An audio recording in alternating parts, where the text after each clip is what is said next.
only a transition to a different sphere of consciousness. Carol Ann is not like those she's with. She is a living presence in their spiritual earthbound plane.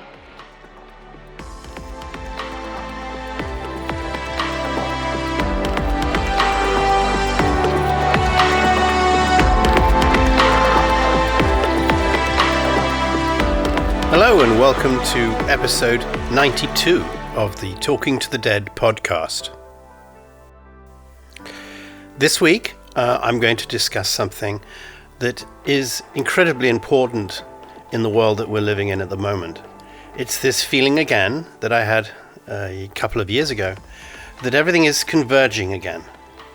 This is not just some blind belief on my part, but as I explore all these deep mysteries of existence, it seems at once in a while, multiple threads start converging at once. And in the last couple of weeks, that sort of time has come again. The sort of things that are converging are government activity, a certain cultural momentum, some really strange, unexplained events. And of course, beneath it all, as is the purpose of this podcast, what happens when we die. Now, this week it's not so much a philosophical exercise, but something that really feels very real, and it's very close to the surface because of what's being reported in the news. So let's begin with what actually happened in the last week or so.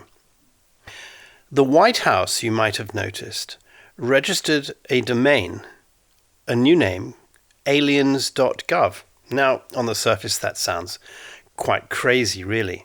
But in the context of everything that's happening at the moment, particularly with members of Congress who've been granted access to secret military sites, and with all the investigations that are happening, the increased level of disclosure, it's perhaps not quite so absurd.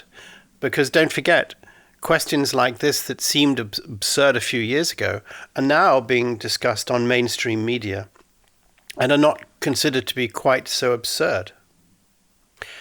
But firstly, I want to tell you about a very vivid, lucid dream that I had last night that I believe is something I need to talk about. And I think it's something that is most definitely connected to what's happening now, but also to psychic phenomena and, of course, my tremendous interest in the convergence of science, philosophy, and religion. So let's just quickly tell you about what happened. What I experienced was a dream, a sense of healing, and a belief that consciousness and belief and healing are deeply intertwined. It's a powerful idea that I've discussed before, but for some particular reason, I actually started thinking about homeopathy. Now, homeopathy is not something I've ever discussed on this podcast, and I wonder why, because it's incredibly grounded in all the things that I discuss nearly every week. It's a very important subject. So I've done some research, and I'll tell you a little bit about it, those of you who are not so familiar. It was developed in the late 18th century by a man called Samuel Hahnemann, and it was based on two key principles: that like cures like, and extreme dilution. Now, in practice, many homeopathic remedies are actually diluted to the point where not a single molecule of the original substance remains. From a modern scientific perspective, especially when it comes to chemistry and biology, that's a huge problem. It's been a huge problem to my scientific family, who thought it was all rubbish. But, there's no known mechanism by which something that contains none of the actual active ingredient, and it can produce a direct physiological effect. And this is why most of the scientific and medical community considers homeopathy to be ineffective and even beyond placebo. Now I'll put my cards straight on the table. I take homeopathic medicine for my hay fever, and I've been taking it since I went to New York back in, I suppose, 2003. I take it every summer, and it's incredibly good. It stops my hay fever immediately. Sometimes it's better than others, but most of the time it works perfectly. And I'll tell you another primary bit of research I can offer, that my children, when they were young, my wife took them to a alternative doctor. And all the time that they were growing up, whenever they had a cold or anything like that, the doctor never prescribed what I would call medicine. He always prescribed homeopathic or herbal medicines. And they always worked perfectly. They did amazing things. So, yes, I personally do believe in it, but what is it? Now, my dream was touching on something real. The placebo effect isn't fake. It's measurable and it's powerful, and it's rooted in the brain's influence over the body. When you have a belief or an expectation and a perception, this can really genuinely reduce pain. It can change your symptoms, and it can even start and affect a recovery. So in that sense, when you describe some treatments as being placebo, well, fine. It's working on a consciousness level. And that's very different from saying that a remedy itself has no purpose. Whether you can then call that consciousness level psychic is another subject. Many people, of course, don't believe in religion, and yet they don't dismiss homeopathy, or they do believe in religion and dismiss homeopathy. They occupy kind of different domains again, where religion deals with the sort of meaning, purpose, and existential questions, and areas that science doesn't try to measure in the same way. Homeopathy, on the other hand, makes specific claims about physical health and treatment, and claims that can be tested experimentally. And when tested under controlled conditions, homeopathy consistently performs no better than placebo. Now, what is so interesting is that I live in Germany, and nearly every single pharmacy stocks it. I've always had problems, as I mentioned, with hay fever, and particularly in the summer, I get very itchy eyes. Well, if you go and ask for itchy eye medicine in a German pharmacy, I guarantee 9 times out of 10, they'll offer you eye drops with I think it's a plant called euphrasia. And euphrasia is a homeopathic remedy that is for eyes. So this is normal. And they don't even say it's homeopathy when they give it to you. It's there. Like you'd get Otravine or Optrex or whatever it would be in England, or some form of some sort of medicines in America. So it's very culturally important in Germany to have homeopathy. And there's a long historical tradition here. And it remains very popular with a significant portion of the population. The pharmacies, or apotheken, are obviously businesses, but as well, they are healthcare providers, and they offer very good advice to people, almost to the level of a medical practitioner. And pharmacists may also believe very much and be very open to alternative medicine.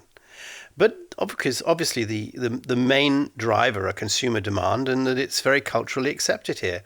It's also legal to sell it, and it's very profitable, because I can't imagine how it can cost that much to make little globules of sugar and charge a lot of money for them and say that's what homeopathic medicine is. So my dream, I picked up on something very psychologically true, that we as humans, we respond to a ritual of belief and expectation, and that's as true in medicine as it is in religion, as it is in philosophy, as it is in science, as it is in everything that I discuss in my podcast. And when it comes to treating your body with such things as infections or cancer or biochemical disorders, science always relies on evidence that it can be tested, repeated, and explained. And by that standard, homeopathy really doesn't hold up as a physical medicine. But it does help people, and if it does seem to have effects on people. So this idea, even if it is placebo, means that the mind's influence on the body is real. Now, how does that happen? It's not just an accident. It has to be because the mind is having an effect on consciousness, and consciousness is allowing the physical body to heal.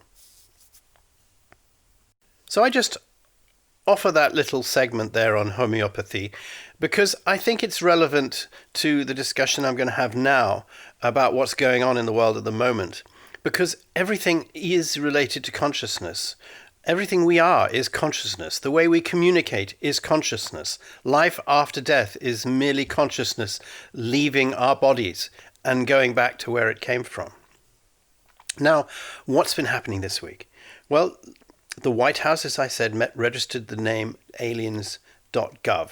And this didn't happen by random. It's something that's been bubbling away in the background. And it may sound absurd, but the United States government seems to be wanting to organize and potentially release so much information about UFOs that they're wanting to do it in such a way that it almost looks like nobody's personally responsible for the cover-up. If it's put onto a website, well, it's just been released and it's there for everyone to look at. It's a bit like you put all the Epstein files on a website and say, there they are, millions and millions of files, but it means that it's so much information and it'll take people so long to sift through it that there will be no time for anyone to actually start looking at who's responsible for what happened or why it hasn't been released up till now or what's missing. It kind of seems to be the way governments deal with things in order to really try to make sure there is no blame for anyone in government. In England, we're very famous for having royal inquiries or inquiries. And it's the joke that if you want to cover something up and if you want to whitewash, you create an inquiry. The inquiry we've just had into the way the British government handled the COVID crisis is still not finished 5 years on, and I don't know how many hundreds of millions of pounds later. And it means that when it finally reports and it finally produces its recommendations, I believe at the end of next year, everyone's forgotten. And anyone who might have done something wrong will be long retired on a nice gold-plated pension scheme. And will we learn anything? No, not really. It's the same at the moment that's happening in the United States with the war with Iran. If you look at English commentators, they're saying, well, have we learned nothing from the very expensive inquiry? I think it was called the Chilcot inquiry in our country, that examined the lead up to the war in Iraq and joining George Bush's war on terror. I mean, everyone now looks back at that time and realizes it was a complete disaster because the government was lied to by people, probably the American CIA, into believing that Saddam Hussein had weapons of mass destruction that he could launch into England by rocket at sort of 10 or 15 minutes notice, and that he had a stock of chemical and biological weapons ready to unleash on Europe. All of this stuff came out. People died who whistleblowed at the time, a guy called David Kelly.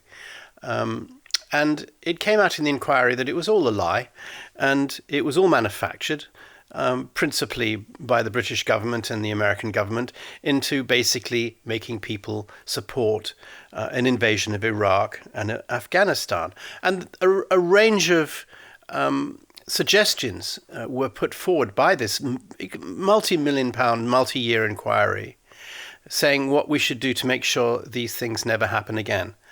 All right, so what's happened? Exactly the same has happened with Trump and the Iran situation. And the British government, to a certain extent, led by Keir Starmer, our Prime Minister, is trying to keep to some of these tenets of the Chilcot inquiry, things that you should look at before you just decide to commit troops and weapons to a war. But in large cases, and certainly in the United States of America and in large areas of the British media, they're completely ignoring this inquiry. They've learnt nothing. And here we go headlong into war again.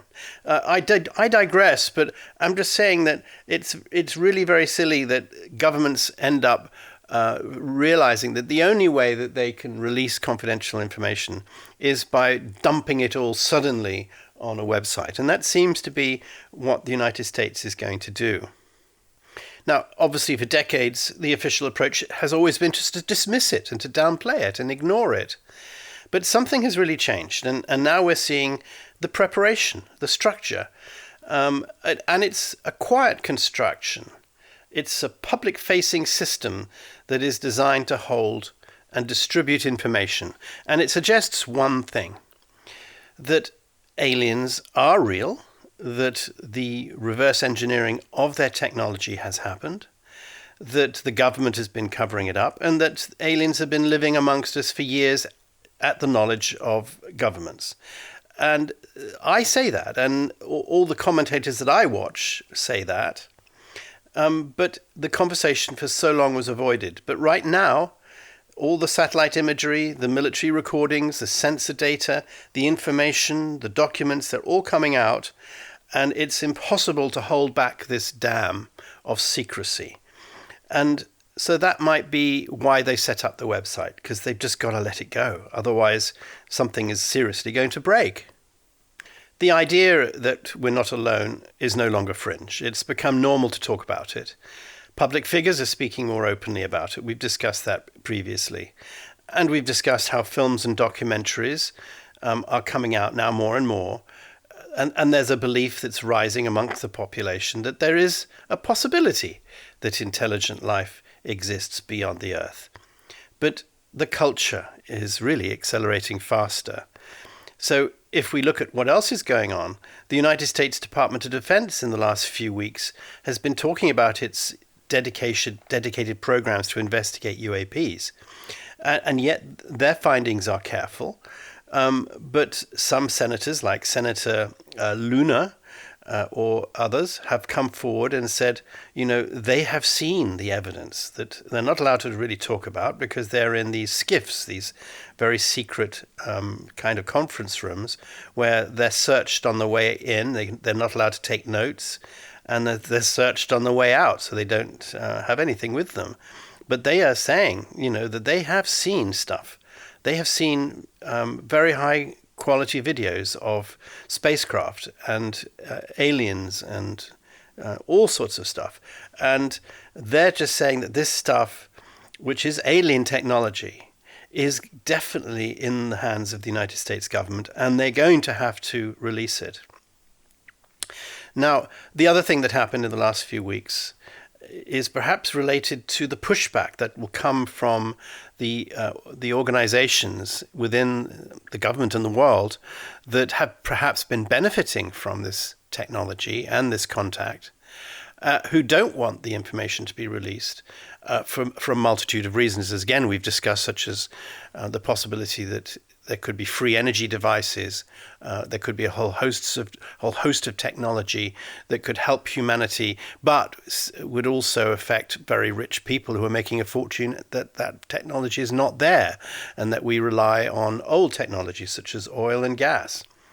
But what is particularly interesting that in February, just shortly after my birthday, a retired U.S. Air Force Major General disappeared. His name was William McCasland.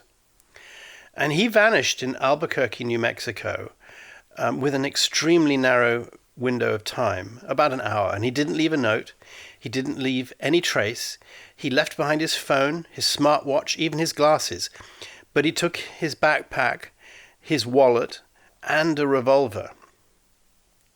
Now, searching has been going on. I think it's called at a silver level, which is actually for senior people who may be having a senior moment and may have gone for a jog and forgotten where to come home. I don't know. But if you look all over the internet and you read the articles that I've read, This guy was an extremely fit man. He may have been in his 70s, but he was doing very long distance running. He was extremely cognitively sound. His wife said he wasn't suicidal.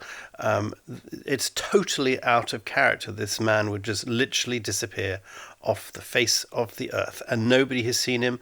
The CIA can't find him. They must have door phone cameras. They must have so many avenues to use to find where he might have gone, but nothing, absolutely nothing. It's as if he's just not on the earth anymore.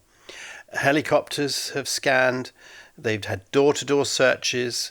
The FBI is involved. No explanation and no evidence of foul play.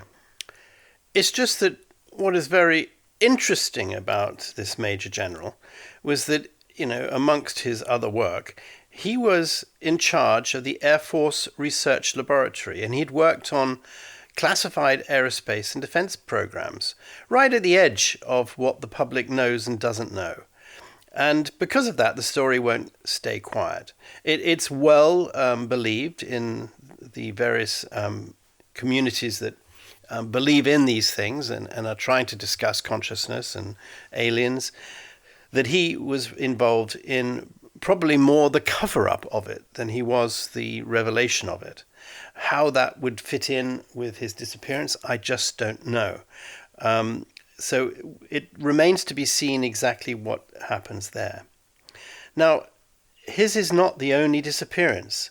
There's been another scientist, a rocket scientist, named Monica Redzer, and she vanished last year during a hike. And like McCasland, she was highly educated, connected to advanced scientific work, and suddenly gone without a trace. Now, these are two individuals with similar professional environments, similar unexplained disappearances, and no answers. Now, you could say that maybe if alien disclosure is about to happen on a big scale, the people who've actually been involved in covering it up, and maybe involved in all sorts of rather unpleasant efforts, up to and including assassinations, in order to keep this secret completely quiet and out of the public domain, maybe these people do feel incredibly guilty for what's happened. And maybe rather than face the music because they've been lying to Congress, and all the other sanctions that will inevitably happen when this stuff comes out, maybe they did choose to take their own lives and disappear. Or maybe they've been disappeared, but that, again, is complete conjecture at this point. What I found particularly interesting was General McCasland's family rejected the idea that he was connected to aliens or anything paranormal, and that his work involved research into extraterrestrials or intelligent life beyond the planet. Well, how would they know? Because obviously anyone who's working at that level of secrecy is hardly going to be telling the family about it at the evening dinner table. But to me, what's important here, and really the focus of today, is that all of this is about consciousness. It's not just about aliens. Many commentators link UFOs, UAPs to consciousness, perception, and non-physical intelligence. And this completely overlaps with the disclosure movement, which includes figures that are arguing that UFOs may not be craft in the traditional sense. They may be intelligence existing in a form that we don't understand, and that reality itself could be far more complex than material science suggests. So I would argue at the moment that what we're seeing more and more is the public being primed for something big that's going to be happening, something that might even be hastened by what's going on in Iran and Israel. There are more and more dramatic events that people are explaining, and not everything is obviously getting into the media. But for instance, just in the past few days, there was a huge bright fireball and a loud boom that was heard over Texas, which triggered massive widespread UFO reports. It was apparently later confirmed as a meteor. And there was another mass sighting across Ohio, Pennsylvania, and beyond, and it caused panic and 911 calls. It was also apparently identified as a meteor event. there are reported sightings. And you could say that social media can amplify this. Public awareness from the disclosure news makes it sound more sinister than perhaps it is. And maybe people are more willing to report what they've seen. But there is no official confirmation coming as usual about anything, which again makes a vacuum that gets filled by some crazy theories. So I'll just end my short podcast today by telling you that I have this very strong feeling that the disclosure is coming very, very soon. There is too much happening in the world at the moment that indicates that the cover-ups that have been going on for a long time and probably have shaped the way history has turned out are going to be overturned. And we're going to be told information that's going to cause all sorts of issues. Now, why do I think in a way that this is all related to Iran and Israel? Well, as we've discussed in previous podcasts, there is, of course, the religious dimension and the ideas that are in the histories of these religions that indicate some form of end of time scenario. There are the scientific ideas that there may be increasingly weapons that are being used by the Americans and maybe the Israelis that we've never seen before. Certain particle beam weapons that are not even supposed to exist are apparently being used right now, but it's being kept pretty quiet. So there might be the benefits of extraterrestrial technology that's been reverse engineered and incorporated already into the weapons arsenal. You're hearing of Donald Trump, and you've even heard during the Ukrainian war from Putin that they possess weapons that we've never ever seen the like of before. You've got the idea that all the energy around the world is having difficulties at the moment because of the closure of the Strait of Hormuz. And if oil and gas and all the production facilities are being affected, suddenly the world is going to need a new form of energy.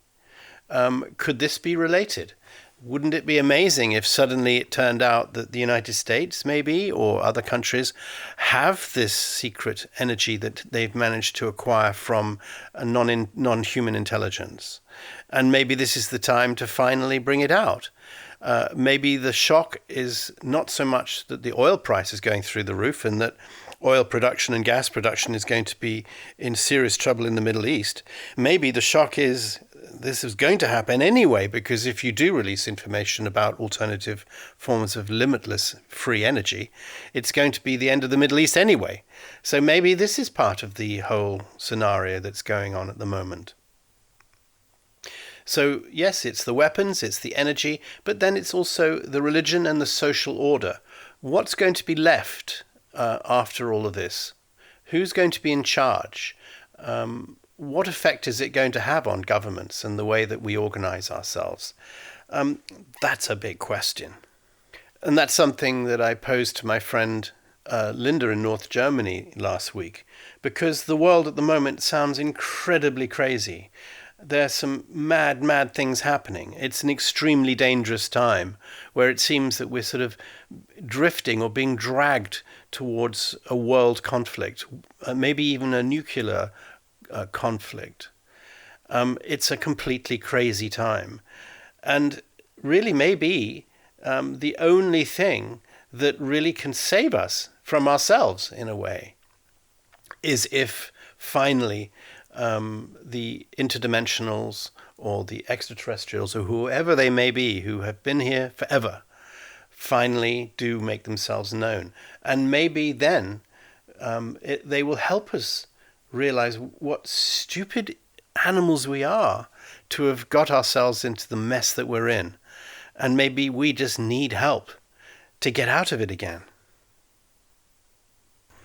But could it be that as a result of this and an understanding that consciousness is the way these beings communicate, and that the exposure will be that we are conscious beings that have a much bigger consciousness than what's inside our skulls. Maybe all that revelation will do something to us.